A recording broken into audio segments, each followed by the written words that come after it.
So hello, in this video I would like to cover multiple linear regression.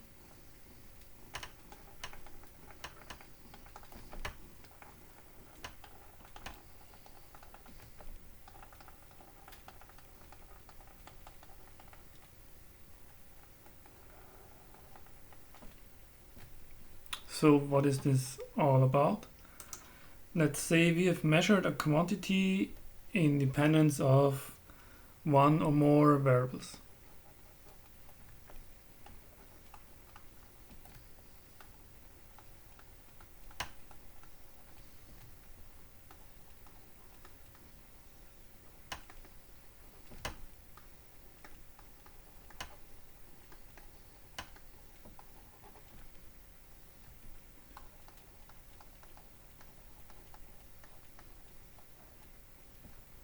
For example, this could be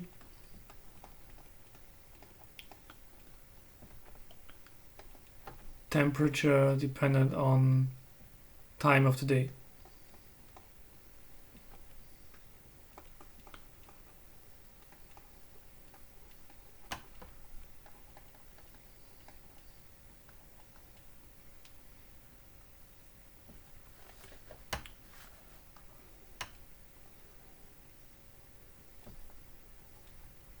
So here on the y-axis would be the temperature, the x-axis would be time, and the crosses, they denote measurements that were taken.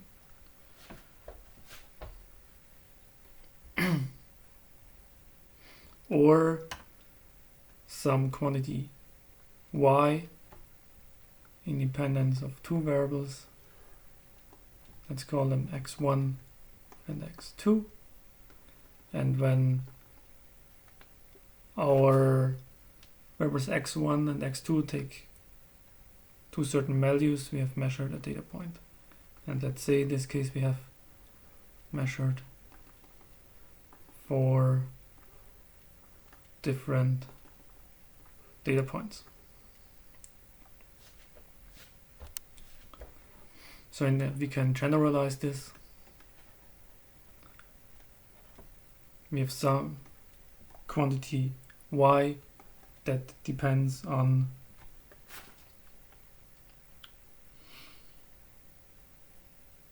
k variables, x1, x2, until xk. And in linear regression we have a theoretical model or a guess that describes the relationship between the measured outcome variable and the variables upon which the outcome variable depends.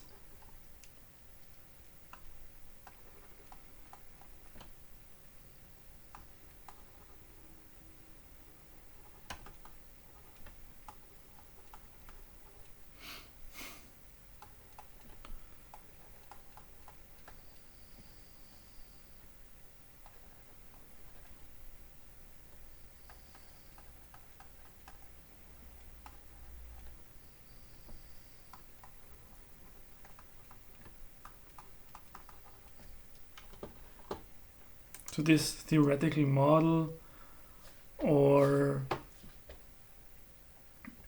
guess would be a function that approximates the measured data points.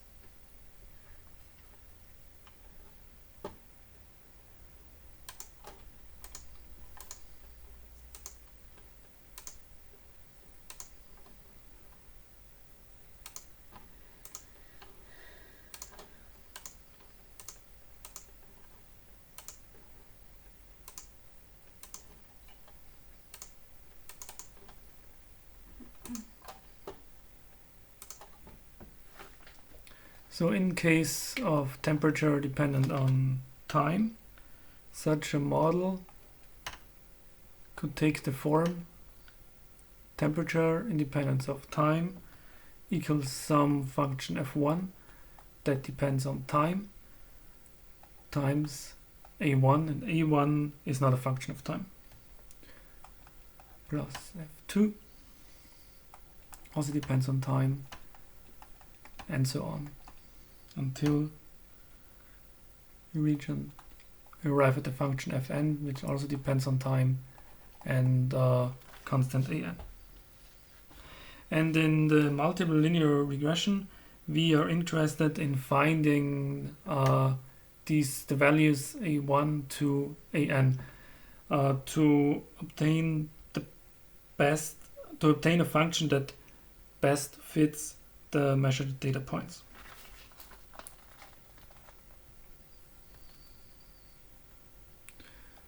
So let's complete this here. The AIs do not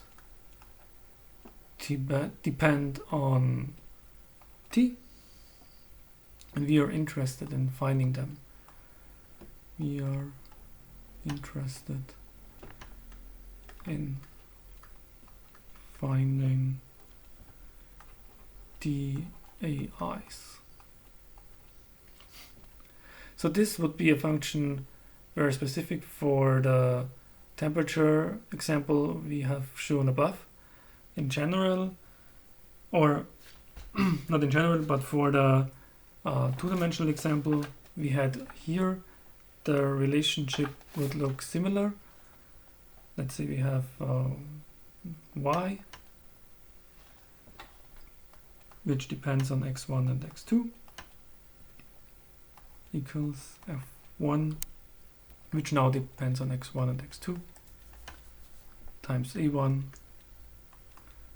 plus more summation terms until we arrive at fn, which depends on x1, x2, and this function multiplied by an.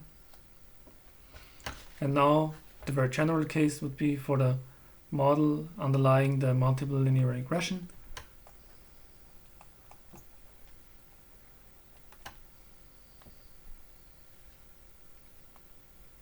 That we have some measured or some outcome variable which depends on x vector,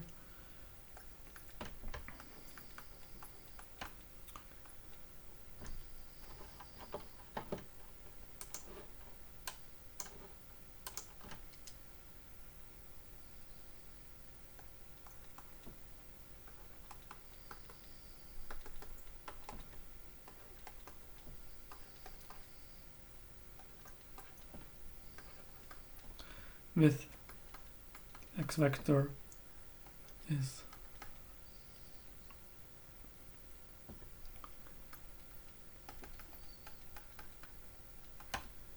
the x vector contains all the independent variables in the model.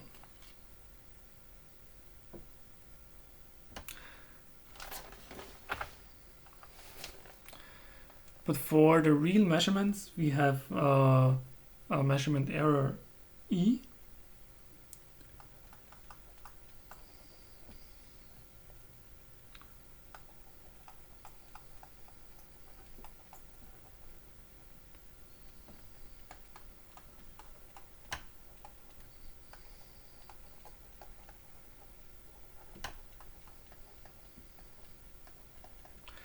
Let's say we know that some quantity, let's say the temperature, pretend we knew the real physical relationship. Let's say some functional relationship, but if we measure the temperature, still the values one gets, they will deviate from the theoretical model, from the real, from the physical model, simply because maybe the model is not good enough, which we do not assume here, or because every measurement device has some intrinsic error. Therefore, we write down again this equation here, but we denote here epsilon with the hat and the subscript. The subscript denotes the first measured value in a series of many measured values, and the independent variable vector has also subscript, because let's say if we measure temperature for the first time, this vector contains the values of the dependent variables when the temperature, for example, was measured the first time. Now we can simply copy from the last slide here. Only the subscripts are now also there. And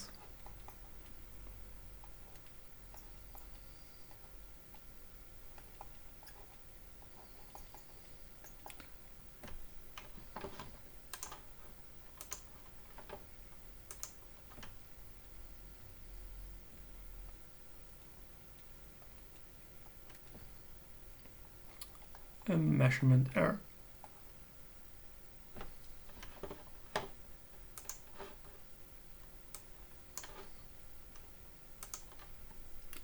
And this general equation is true for our measurements we have done. This would be y hat r for the rth measurement.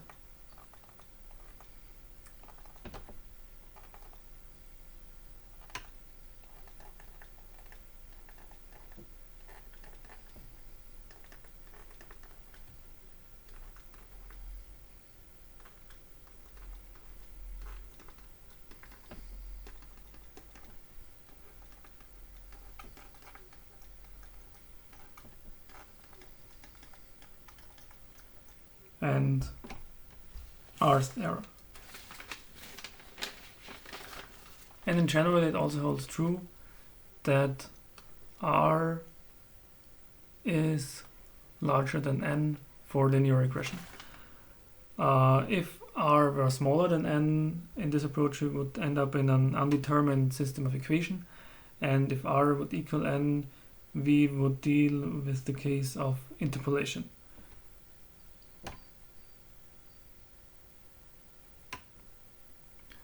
Now make a more specific example that hopefully, or that is there to clarify stuff a bit.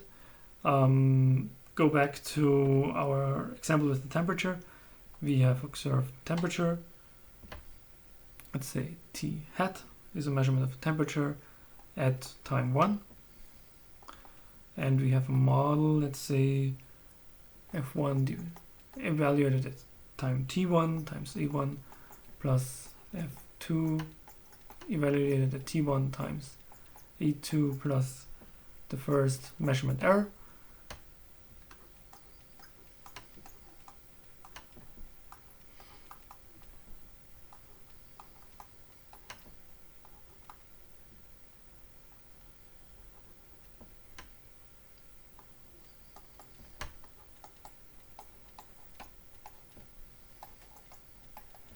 Second measurement error, and we do not want to do interpolation but regression, therefore make a third measurement point.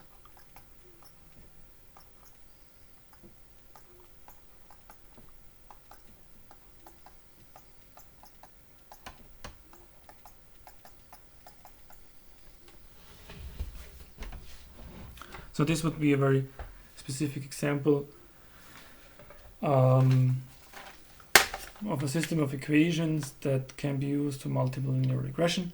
And let's recall our goal. Our goal is again to find A1 and A2 here such that E1, E2 and E3 are minimized. So that's the goal of the multiple linear regression. And if we know A1 and A2 because we know F1 and F2 already, then we obtain a function that best fits our measurement data points, such that the error, this error here, let's say between the data point, such that all these errors between the curve are minimized.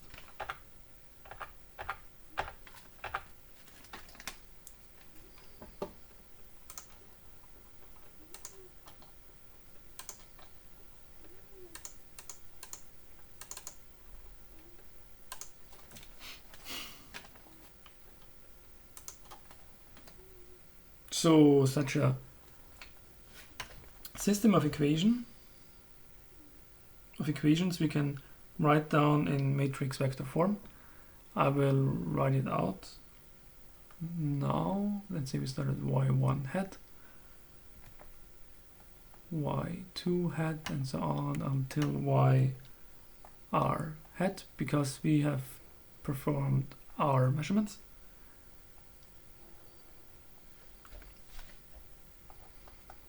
This would be f1 function dependent on x1 vector, f1 function dependent on x2 vector, until f1 function dependent on xr vector,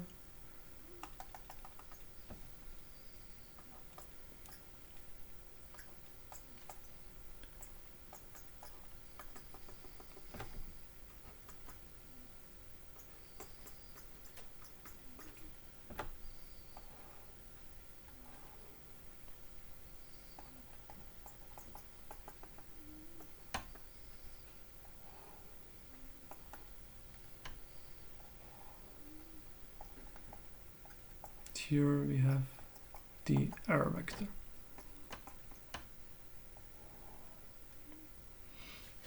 And this matrix here we define as F, and this vector here we define as Y vector. This is our A vector, and this is defined as the error vector. And in more compact form we can now write this again. Y vector equals to F matrix times A vector plus E vector. And the goal is now to find an A vector such that the length or the norm of the error vector is minimized.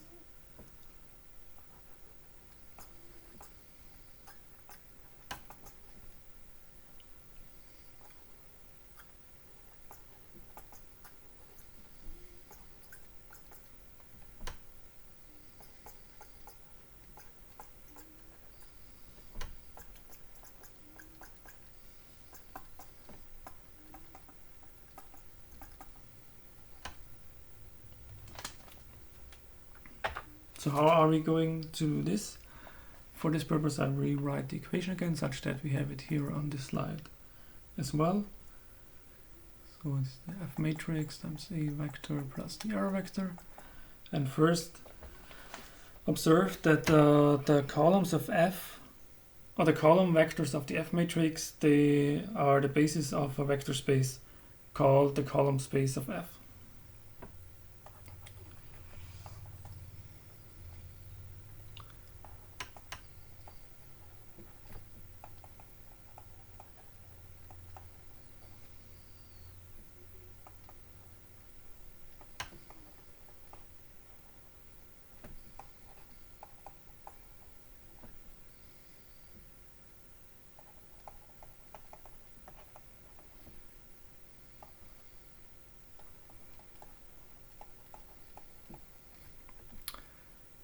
Space, namely the so-called column space of F, abbreviated as CS of F. And just for completeness, in our assumption here, all the column vectors of F, they are linearly independent, because otherwise there would be redundancy. Then, because then one function, let's say f4, could be expressed with f1 and f2, or would be a multiple of f1 and f2, or a multiple of some other vector, and therefore the information would be necessary. And here, therefore, in this approach, it is already assumed that all the column vectors of F, they are linearly independent. And what is also the case is that in our example here, that the column space of F is a subspace of the RR vector space, because our problem here is located in the RR vector space because the y vector, as you see, has R entries. So now let's write this down for completeness. The column vectors of f, I call them small f. 1 to fn are a basis of the column space of f. But in the RR, in this vector space, there is also a orthonormal basis for the column space of f.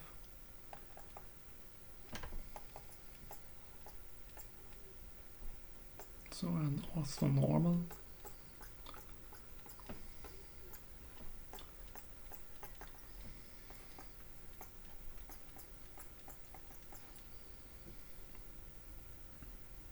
and let's call this basis v1 to vn.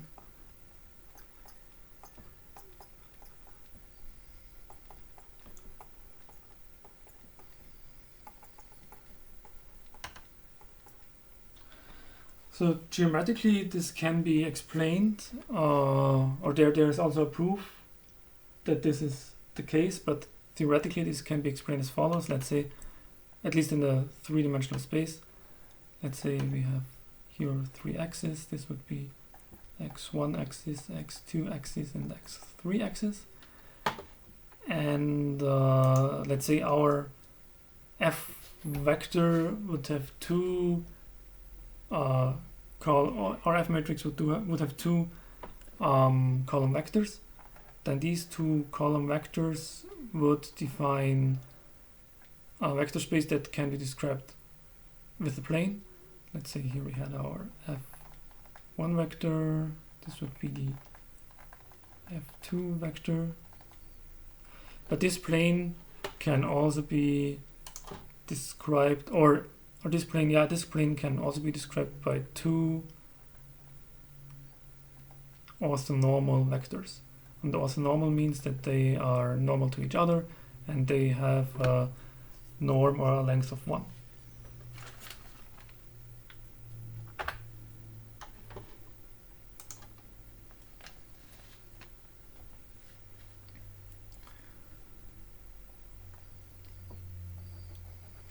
But to give a basis for our the R vector space, these n linearly independent vectors v1 to vn, they are not sufficient.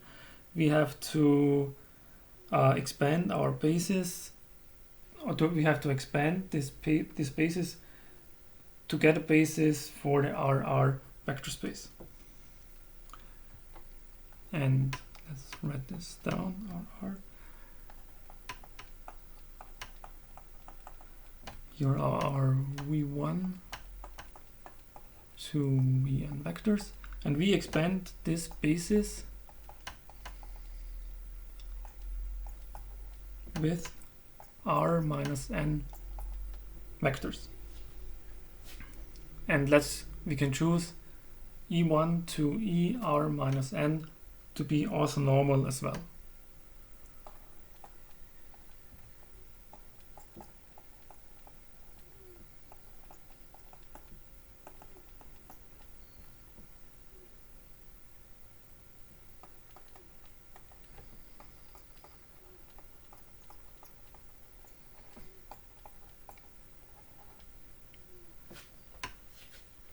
So, but now this means, because our error vector also lives in the RR, that it can be represented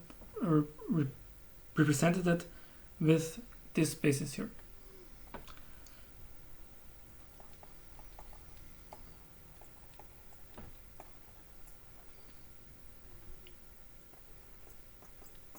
Or better said, is a linear combination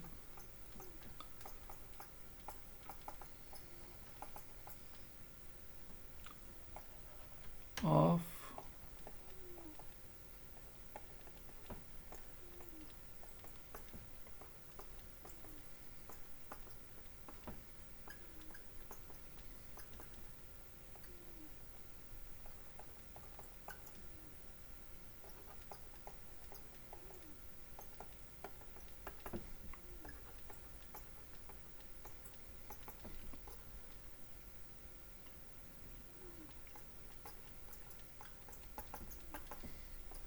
And big V and curly E, they are scalars, or real numbers in this very example.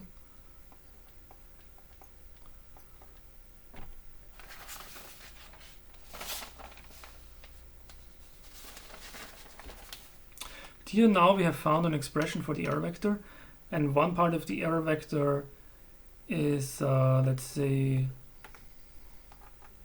in the column space of F, and this part here is not in the column space of F. And not, but because with our components of A, in this equation, by choosing our components in A, we can choose A1 to AN such that V1 to Vn becomes 0. And that's what we're going to do now, or what is the approach here. That the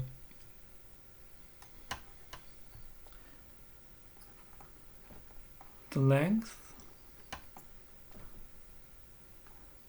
or the norm of the error vector is minimized when a vector is chosen such that V1 to Vn are all 0. So this is somehow clear, I think. If we eliminate this part here of the vector, or let's say if we choose the components of A such that V1 to Vn are 0, then we minimize the length of the error vector, or the length of the error vector. Let's write it down. Would be in this case V1 squared plus Vn squared plus E1 squared. Because we can write this down because we have chosen to be our basis orthonormal.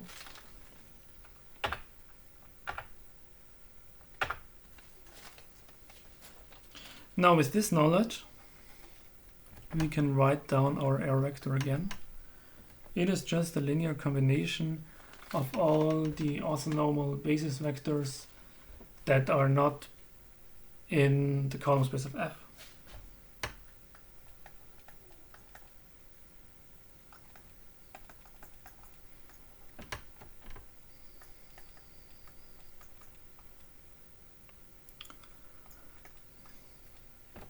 And now in this terminology, the error vector is not an element of the column space of F, unless the error vector would be the 0 vector, which is most likely not the case. And so the very last step until we get to our result would be to now really find an expression that allows us to calculate the A vector such that that it is in accordance that the error vector is not an element of the column space of F. So therefore one has to realize that let's say we have a scalar product of, let's say this would be the first column vector of F matrix, and we make the scalar product. Here first we get a transposed vector, and we are interested in the scalar product, and the scalar product between the column space of F and an error vector that is not in the column space of F is 0. Because the error vector in this approach here is normal to the, let's say, plane that is defined by the column vectors of F.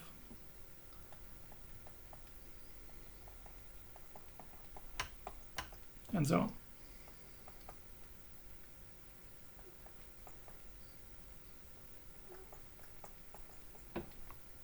And we can compactify this, that the transpose matrix F times the error vector is the zero vector.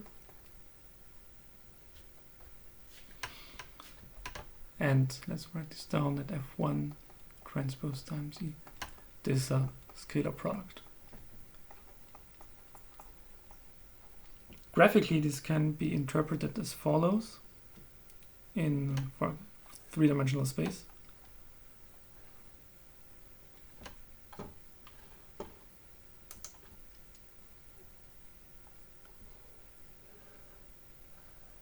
We have again our column space of F, and let's say here we have F2 vector and F1 vector that define the column space of F for this plane, and we have a vector y. This is our y vector. So this contains the measurement error, and by choosing the components of A such that the error vector is not within the column space of F, we can write down this here as follows. We choose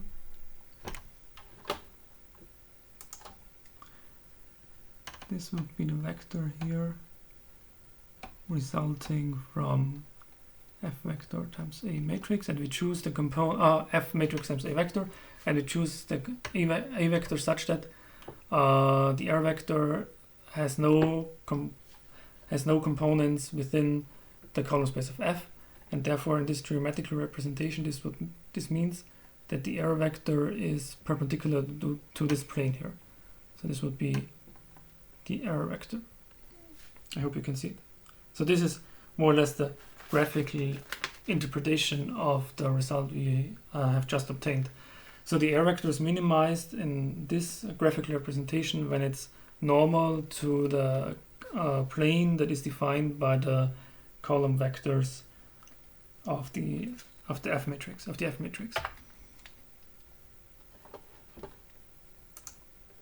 So with this knowledge we can proceed. So let's write down again the original matrix vector equation. We have here the y vector, F matrix, big A vector plus error vector. Now we multiply both sides with the transposed matrix of F.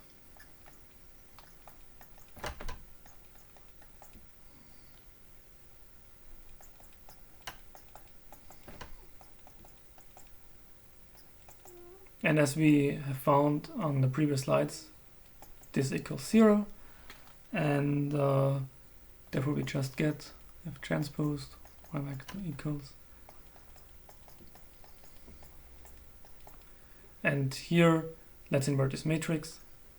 And because we said the F vector has 3 linearly independent columns, F transposed has also has all the columns of F vector linearly independent, and the same holds true for transposed matrix, and therefore we can invert this F transposed times F.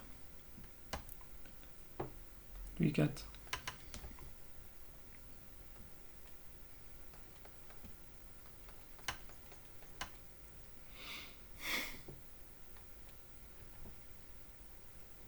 just inverse matrix transposed vector, and this means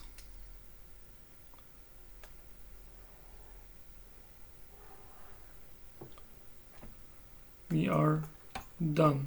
We have found what we were searching for, and let's write down what this means.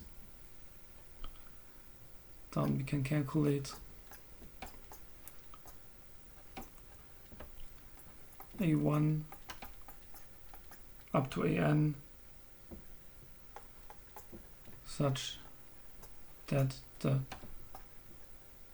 best fit is obtained.